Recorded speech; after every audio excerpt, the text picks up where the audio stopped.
नमस्कार, citizens voice show में आप सबका स्वागत है। जैसे कि आप देख सकते हैं, गिरीश जोशी जी सीनियर जर्नलिस्ट हमारे साथ जुड़े हुए हैं। बहुत-बहुत स्वागत है गिरीश जोशी जी आपका। और धन्यवाद। आज का विषय चाइना को लेकर है। चाइना ने प्रेस नोट जारी किया है। वान यी इंडिया में आए हुए थे, उससे पहले जयशंकर साहब चाइना गए थे, उनको न्योता देके आए थे। तो वान यी जो हैं अब भारत में आ गए। काफ़ी दौर की वार्ताएँ हुई, अजीत डोभाल साहब भी उनसे मिले, प्रधानमंत्री मोदी की भी फ़ोटो वान यी के साथ मिलके ये कल प्रकाशित हुई। और तमाम तरीके से एक दुष्प्रचार का मीडिया भी चालू हो गया। देखिए, पहले चाइना को लाल आँख दिखानी थी, आज वानी के साथ हाथ मिला रहे हैं। हालाँकि अगर बिज़नेस या इंडस्ट्री को देखें, तो चाइना ने भारत को फर्टिलाइज़र्स, रेयर अर्थ मिनरल्स और टनल मशीन सप्लाई करने का जो आश्वासन दिया है, जो बीच में उन्होंने रोक दिया था।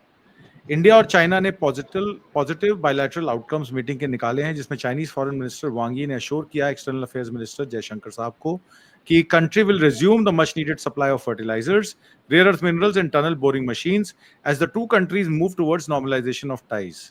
इट इज अंडरस्टूड कि जयशंकर साहब ने यूरिया, एनपीके, डीएपी जो खाद इस समय गेहूं की बुआई से पहले जरूरत पड़ती है, अब बिजी एग्रीकल्चर सीजन पॉलिसी आ रही है, तो इससे बहुत सारे फर्टिलाइजर्स पे जिस पे सब्सिडी सरकार की जाती है उसको प्राइसेस भी मिलेगा।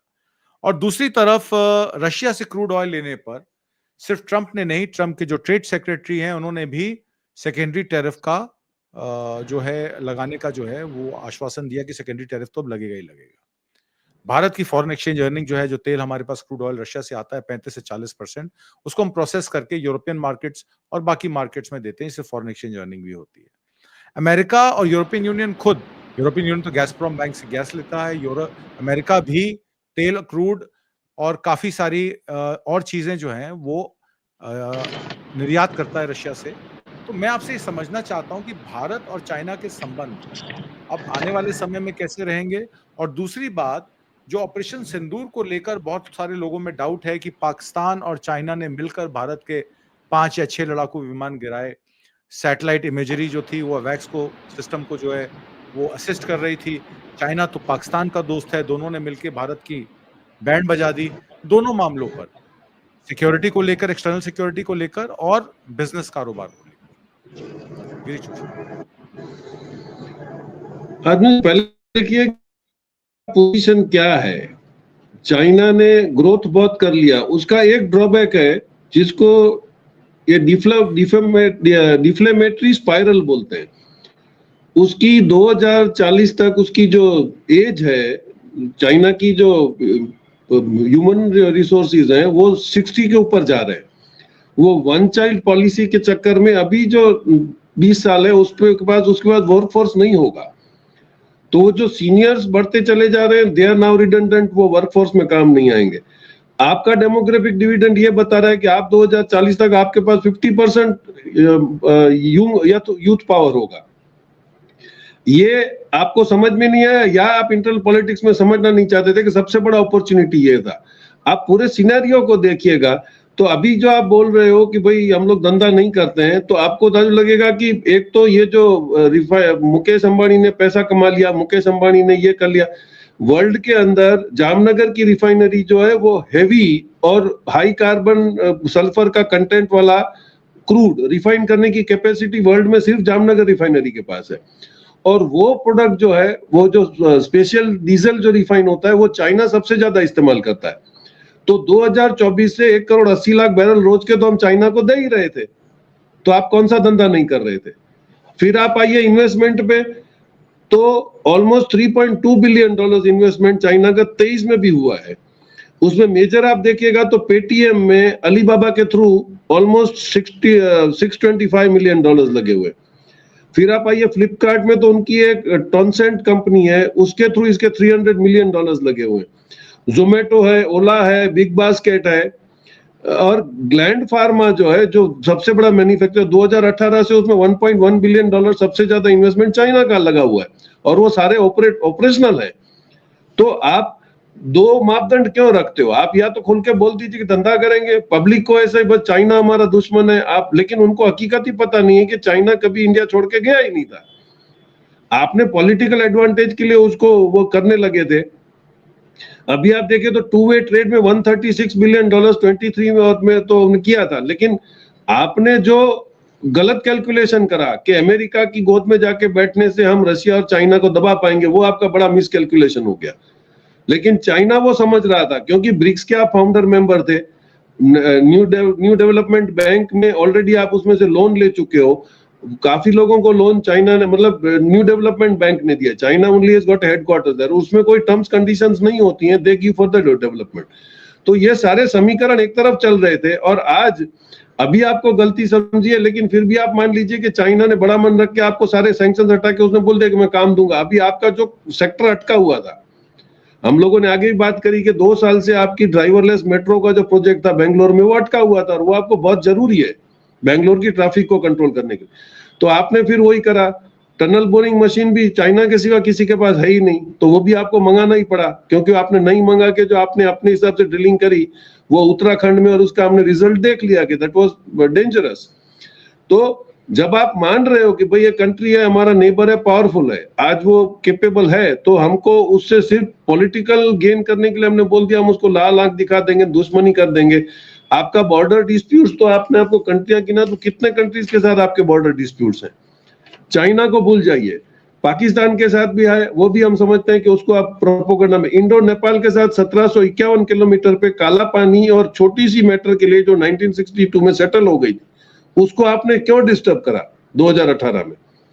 इंडिया म्यांमार के साथ 1643 किलोमीटर की डिस्प्यूट इतने टाइम से चल रही थी, उसमें कोई दिक्कत नहीं थी। सडनली 2018 में आपने फ्री मूवमेंट रेस्ट्रिक्शन हटा दिया, तो बॉर्डर के कम से कम 16 किलोमीटर के इस तरफ और उस तरफ आपने फ्री मूवमेंट कर दिया, और अभी आप बोलते हो कि वहां से रोहिंग्यास आ गए, ये आ गए। तो आपने क्या जानबूझ के एक सॉफ्ट स्पॉट क्रिएट किया था कि फ्यूचर में आपको एनकेज करने होगा? ये सब पब्लिक को जानना जरूरी है कि खाली व्हाट्सएप यूनिवर्सिटी में जो आ रहा है पब्लिक प्रोडक्ट इनके आईटी सेल से, उस पर आप मत जाइए, आप सर्च करिए कि what is the fact. India Bhutan के साथ हमारे इतने अच्छे रिलेशन है, 699 किलोमीटर का 2017 में डोकलाम हुआ, तभी जब चाइना पे वो आया तो हम लोगों ने उसको खाली ये सपोर्ट करने की बजाय हम लोगों ने उसमें एक्टिवेट पोर्शन कर लिया। तो ये हुआ कि हम लोगों ने चाइना के काम में इंटरफियर करा था। भूटान में, आपके पाकिस्तान में इसने अभी इंटरफियर हुआ था, चाइना कभी भी आपके किसी भी डिस्प्यूट में इंटरफियर नहीं करता था, नॉट इवन इन म्यांमार। फिर आप देखिए तो इंडो बांग्लादेश के अंदर भी आपने 2015 में जब सेटल कर लिए 162, तो उस वक्त आपने चिकन नेक क्यों छोड़ दिया था? आपने 111 कॉन्क्लेव्स ले लिए और 51 कॉन्क्लेव्स बांग्लादेश को दे दिए। तो आप जानबूझ के कोई सॉफ्ट स्पॉट्स रखना चाहते हो कि फ्यूचर में आपको काम आए, जैसे अमेरिका ने एशिया में पाकिस्तान रख छोड़ा है, उसको जब चाहिए तब उसको एनकैश करता है वो। तो are we going on that policy? जो फैक्ट्स है उसको एक्सेप्ट करके आना चाहिए। श्रीलंका का भी डिस्प्यूट 74-76 में सेटल हो गया था, हम लोगों के टापुओं पे जो था, और ज्वाइंट फिशिंग का जो प्रॉब्लम था वो चल ही रहा था। तो आपने 2014 में आके ये सब डिस्टर्ब करने का क्या मतलब था? क्योंकि क्या आप सोचते थे कि ये एनकैशिंग के लिए बहुत बड़ा एक मुद्दा बन जाएगा, जब चाहिए तब वहां पे कुछ करवा देंगे और फिर वोट मांगने चले जाएंगे, छोटी मोटी लड़ाई कर लेंगे? So this is the fact. कहाँ चाइना आज खड़ा है? चाइना आज आपको जब सब कुछ खोल के दे रहा है, वो खुद बोल रहा है कि 2040 तक 25% ऑफ इसकी पॉपुलेशन अब वर्केबल नहीं होगी, तो आपको वो ओपन कर रहा है। आपने उसके साथ एमलगमेशन नहीं किया। चाइना ने फर्स्ट से क्या कर दिया, उसने आपको सिर्फ पासपोर्ट है तो आप चाइना चले जाइए, वीजा की जरूरत नहीं है, 29 days he has invited everybody. लोग वहां जा रहे हैं, टूरिज्म से पैसा भी आ रहा है, वहां पे एम्प्लॉयमेंट ट्रांसफर का भी होगा, कल्चरल ट्रांसफर का भी बात होगा। तो जो लोग अभी अमेरिका से निकले, गल्फ से निकले, वो सारे लोग वहां जा रहे हैं। और सऊदी अरेबिया ने 2023 में जब पेट्रो डॉलर का अमेरिका से कैंसिल कर दिया, तो आपने उससे माल तो लिया है, आप कबूलते क्यों नहीं? उसने आपको रुपये में माल दिया हुआ है। रशिया आपको रुपीस में माल दे रहा है, सऊदी अरेबिया दे रहा है, ईरान आपको कभी रिफ्यूज करता ही नहीं है। और अभी आप उसको करेक्ट करने के लिए एससीओ में जाने के पहले चाइना को मुंह क्या दिखाओगे? तो आपने बोल दिया कि हमने वो ट्रू अकाउंट अलाउ कर दिया 4 बड़ी बैंकों में, और now everybody will be able to follow the BRICS rule. क्योंकि अभी आपको स्विफ्ट से निकलना है और डॉलर से निकलना, ये टारगेट सब लोगों का है। तो उसमें कौन आपको मदद कर रहा है? और आप डॉलर के मुंह में चले जा रहे थे जब डॉलर की खुद की हालत खराब है। अभी आप देखिए जो नेटो की मीटिंग हुई है, उसमें भी इन्होंने बिल्कुल उसको नेगेटिवेट किया है, ट्रम्प को। They did not like his attitude. तो आप समझ रहे हो कि पूरा विश्व में क्या कैलकुलेशन चल रहा है। तो आप उससे भूल जाओ local politics, and you have to grow very big looking at the geopolitical changes. जी जी आपने कहा कि China supplies nearly 30% of fertilisers to India for agriculture, rare earth minerals for auto parts, magnets. आपको याद होगा बजाज ने कहा कि अगर हमारे पास मैग्नेट्स नहीं आएंगे तो हम अपनी ईवी के स्कूटर्स भी हैं वो बना के दे नहीं सकते। टनल बोरिंग मशीन्स जरूरी हैं क्योंकि हमारा अर्बन इंफ्रास्ट्रक्चर सारा उस पर डिपेंड करता है। सड़कों पे अगर टनलिंग नहीं होगी तो टनल्स नहीं बनेंगी, रेलवे का काम रुक जाएगा। बॉर्डर टॉक्स की बात अगर करें तो जयशंकर वांग की जो मीटिंग थी वो प्योरली कॉमर्स पर थी। जो बॉर्डर टॉक की बात थी वो कह रहे थे कि एनएसए जो अजीत डोवाल साहब हैं वो सिक्योरिटी रीजनल लेवल की टॉक वो करेंगे जिसका मेन फोकस डी एस्केलेशन का रहेगा। मैं आपसे समझना चाहता हूं 3488 किलोमीटर के एलएसी पर बाउंड्री फ्रिक्शन जो हुई उसके बाद पिछले साल ही जुलाई में 2024 में बड़ा अनाउंसमेंट किया गया कि अब डी एस्केलेशन शुरू हो गई है। चाइना डी एस्केलेट कर रहा है, फिंगर 4 से फिंगर 8 की तरफ वापस चला जाएगा। पेट्रोलिंग पॉइंट जैसे पहले थे वैसे ही रहेंगे। डेप्सैंग में, लद्दाख में, लेह में जो भी जमीन पर अतिक्रमण चाइना का था जिस पे ऑपोजिशन पार्टी ने कहा कि 2000 या 2500 स्क्वायर किलोमीटर जो है वो चाइना के कब्जे में आ गया। तो क्या आपको अब एलएसी पे मैटर प्रॉपर डी एस्केलेट होता नजर आ रहा है इस कॉमर्स और ट्रेड के चलते? क्योंकि चाइना पहले ही हाथ थामने की कोशिश कर रहा था भारत की, पर जैसे आपने कहा कि भारत एक जिद्दी बच्चा होने के चक्कर में अमेरिका की तरफ भाग रहा था। अब ये अमेरिका मोह, अमेरिका का प्रेम खत्म होने के बाद क्या घर वापसी हो गई है? और चाइना के साथ जो भी इश्यूज थे, प्रॉब्लम्स थे, बीआरआई को आप लेके तमाम तरीके से कहते रहे कि बीआरआई को अगर भारत ज्वाइन कर लेता इनिशियल स्टेजेस में ही तो आपको इन प्रॉब्लम्स के सामना नहीं करना पड़ता, चाबार पोर्ट भी आपके हाथ से नहीं जाता और गवादर से भी आपका बिजनेस कॉमर्स शुरू हो जाता बे ऑफ बंगाल की तरह। तो दोनों बातों पर एलएसी और पोर्ट्स बीआरआई। हम देखिए, पहले एलएसी की अगर आप बात करते हैं तो डिस्प्यूट्स किस एरिया में हो रहे हैं? आप देखिए, वेस्ट में अक्साई चीन का लद्दाख का जो पोर्शन है उसमें झगड़ा हो रहा है। वहां पे रेयर अर्थ मटेरियल्स हैं, सेमीकंडक्टर के लिए वो बहुत ही सूटेबल एरिया है और वहां से बीआरआई जा रहा है। फिर आप नीचे आ जाइएगा तो अरुणाचल में आपका जो एरियाज हैं उसमें तवांग के पास का वो भी that is the route that BRI is passing through. तो जब आपने मना कर दिया बीआरआई करने से तो आप ऑब्जेक्शन नहीं ले सकते हो, तो आपने बोल दिया होता कि वी आर ज्वाइनिंग देम। आज आप देखिए, बहुत ही स्मार्टली चाइना अपना वर्किंग कर रहा था, उसको सी रूट से निकलना था तो वो अपना बिजनेस देख रहा था, उसमें उसने किसी को डिस्टर्ब नहीं करा। उसको अगर जब तक सी में नहीं जाता है तब तक अमेरिका उसका कुछ नहीं बिगाड़ सकता है। तो he was very well planning कि मलेशिया से लेके यूरोप बॉर्डर तक हम रेलवे लाइन डाल देते हैं, दैट वाज बीआरआई। उससे वो ये हुआ कि आज जापान भी बीआरआई यूज कर रहा है। वो बीजिंग से लेके आ जाता है ग्वादर पोर्ट तक, ग्वादर पोर्ट से जस्ट अक्रॉस वो अफ्रीका में पूरा सप्लाई दे देता है, क्योंकि Africa is becoming a world's biggest market now. 140 crore की पॉपुलेशन जमा हो गई है। अफ्रीका ग्रेट अगेन वाला प्रपोजल चल पड़ा है, उन्होंने आपस में एफटीए कर लिया है, तो सब धंधा पूरे अफ्रीका कॉन्टिनेंट में होने लगेगा, सब उनको पैसा आने लगा है। तो वी कैन विजुअली सी कि अफ्रीका कहां जा रहा है। यूरोप का खत्म हो गया क्योंकि आपकी इनकम खत्म हो गई। आज जापान, फ्रांस, इटली सब अपना गोल्ड वापस क्यों ले रहे हैं अमेरिका से? क्योंकि उनको पता है दैट श्योरिटी इज गॉन। आपका जो दबदबा था, कुछ बोल नहीं पा रहे थे क्योंकि इंटरनेट आपके पास था, स्विफ्ट आपके पास था और डॉलर का आपका कंपल्सन था। लेकिन आज आप मानते हो, जबकि गोल्ड करेंसी के सपोर्ट से आप निकल गए, उसके बाद आप डॉलर छापते रहे अपना विश्व गुरु बनने के चक्कर में, 36 ट्रिलियन का आपके ऊपर उधार है।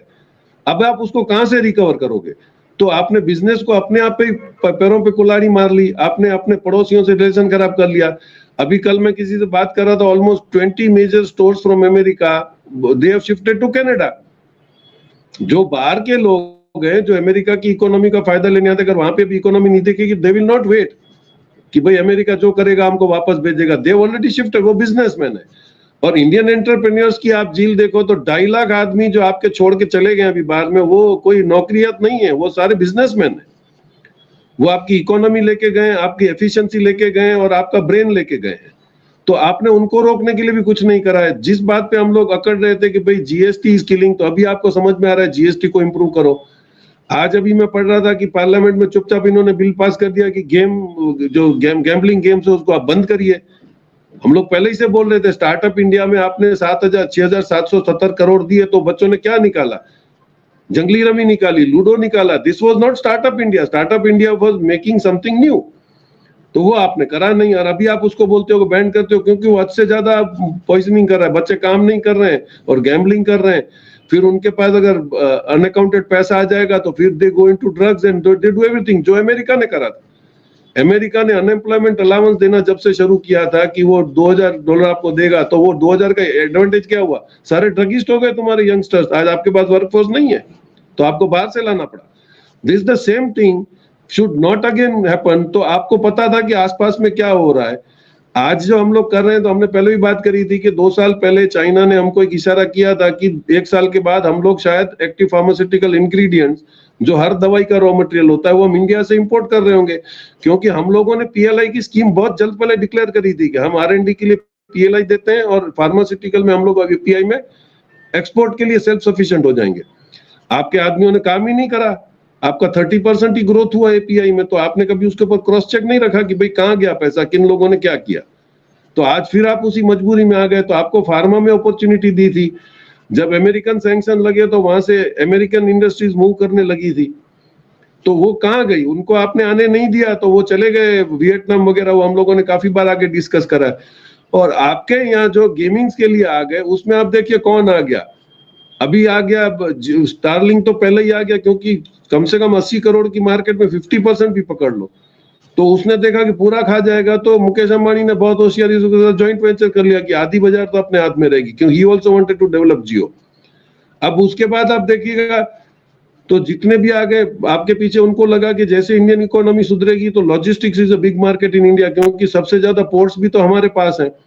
तो ब्लैक रॉक भी आता है हीरानंदानी के साथ, वो बड़े बड़े लॉजिस्टिक्स पार्क बना रहा है चेन्नई में, सब जगह पे। और उस वक्त गडकरी साहब ने सोचा था कि अभी 20-25 साल हम चलेंगे, तो उन्होंने बहुत बड़ा प्रोग्राम दे दिया था एनएचआईए का कि हम लोग सारी जगह पे लॉजिस्टिक्स पास करेंगे। और उनका एक आइडिया अच्छा भी था कि सिटी टू सिटी हाईवेज पे बड़ी ट्रकें चलेंगी और वहां से एक बड़ा लॉजिस्टिक हब होगा डिस्ट्रीब्यूशन का, जहां से छोटी ट्रकें बाद में सिटी में जाएंगी। तो this was finding business for everybody. तो ये सब देख के ब्लैकस्टोन भी आ गया, उसने हीरानंदानी के साथ बोला कि ऑल इंडिया में लॉजिस्टिक्स पार्क्स में बनाऊंगा। और वो नहीं होता तो ट्रंप जी भी आ गए थे कि मैं 6 ट्रंप टावर बनाऊंगा। अगर तुम बोल रहे थे कि डेड इकोनॉमी की इंडिया में पैसा ही नहीं है, तो 1,40,00,000 का कंज्यूमर कैपेसिटी क्या होता है वो अब आपको समझ में आएगा, जब आपका प्रोडक्शन बढ़ेगा। प्रोडक्शन कब बढ़ेगा, जब आपको चाइना माल देना शुरू करेगा। 70% जिसके पास रेयर अर्थ मटेरियल और सेमीकंडक्टर्स और ये हैं, उसको आप कैसे कॉम्पीट करोगे।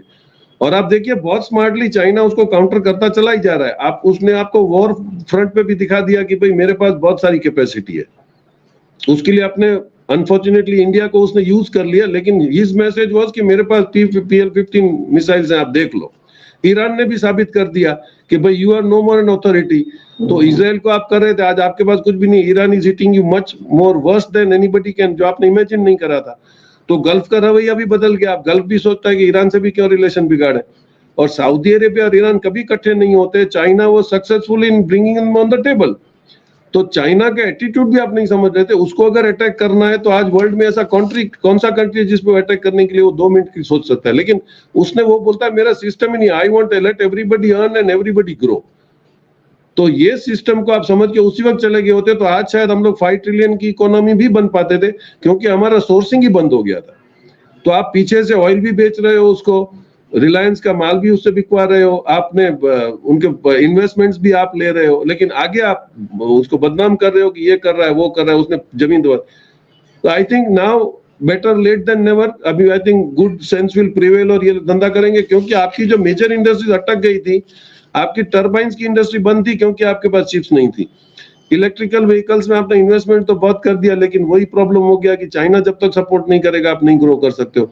डिफेंस के अंदर और स्पेस टेक्नोलॉजी में भी आपको चाइना की जरूरत पड़ती है, क्योंकि वो तो पूरे वर्ल्ड उस पर डिपेंडेंट है। मोबाइल्स के अंदर आप देखिए तो आज जैसे हम बोलते हैं, तो मोबाइल्स में आज भी 72% of the mobile market is in China. आपने उसका कभी जिक्र नहीं किया। आपके यहाँ Xiaomi, Vivo, Oppo और Huawei, ये अभी भी 72% मार्केट तो इंडिया की कैप्चर करके बैठे हुए हैं। तो आपको किस चीज का ऑब्जेक्शन था और आप पब्लिक को क्या समझाना चाहते थे और क्या करते थे। Now let them come in open and do.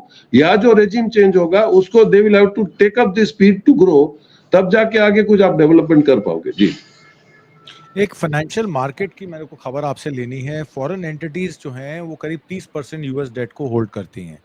2 BRICS power houses हैं जिसका हम जिक्र कर रहे हैं, इंडिया एंड चाइना। उन्होंने यूएस ट्रेजरीज में अपने मार्केट को विड्रॉ किया है। अगर चाइना की बात करें तो 1.1 ट्रिलियन डॉलर की जो उनकी फॉरेन डेट होल्ड कर रहे थे यूएस ट्रेजरीज को, वो उन्होंने घटा के 750 के करीब कर लिया। 350 मिलियन डॉलर की उन्होंने डेट जो है अपनी लिक्विडेट की। भारत में भी 14.5 मिलियन डॉलर की डेट जो है वो भारत ने भी लिक्विडेट की है। मतलब कि उन्होंने अपना निवेश जो है अमेरिकी कंपनियों से या अमेरिकी ट्रेजरी मार्केट से कम कर दिया है। इसके क्या मायने हैं, क्योंकि ट्रेजरी इंटरनेशनल कैपिटल सिस्टम की अगर बात करें, नॉर्मल कोर्स में 1 से 2 मिलियन डॉलर की ही खरीद बेच हो सकती है। 14.5 मिलियन डॉलर की ट्रेजरी सिस्टम से बाहर निकलना और चाइना का होल्डिंग जैसे मैंने बताया आपको जून 2025 में 756.4 बिलियन होना, decline from 1.1 trillion in 2021। Similarly India का स्टेक भी ड्रॉप हुआ है to 41.9 billion in January to 227.4 billion, यानी कि 14.5 बिलियन डॉलर की रिट्रीट। अगर हम इस पुल बैक को अलाइन करें ट्रम्प के 25% टैरिफ ऑन इंडियन गुड्स और उसके बाद 25% पेनल्टी ऑन रशियन ऑयल, और चाइना के साथ तो उनके भी बातचीत चली रही है जिसमें ट्रम्प का अमेरिका फर्स्ट क्रूसेड है।